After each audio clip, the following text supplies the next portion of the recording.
আসসালামু আলাইকুম। 2026 সালের প্রাথমিক গণিত পঞ্চম শ্রেণী অধ্যায় 1 পৃষ্ঠা 6 এর এই 9 এর অঙ্ক শিখবো আজকে আমরা।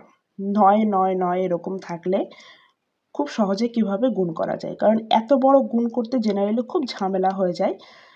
9 এর ঘরের নামটা বারবার পড়তে হয়, তার থেকে 9 থাকলে কিভাবে অঙ্কগুলো করা যায় বা গুণগুলো করা যায় তার সোজা কিছু নিয়ম আজকে আমরা শিখব। 1 নম্বর,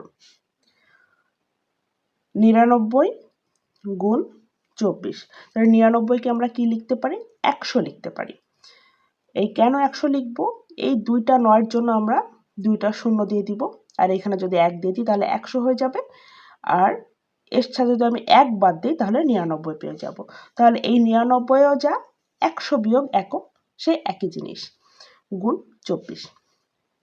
তাহলে 100-র সাথে একবার আমরা 24 গুণ করব, যেহেতু এখানে বিয়োগ তাই এখানে বিয়োগ চিহ্ন দিব। আবার 1-এর সাথে একবার আমরা 24 গুণ করব। তাহলে এখানে 100-র সাথে 24 গুণ করলে 2400 বিয়োগ 24 সমান এখানে কত আসছে? 2376।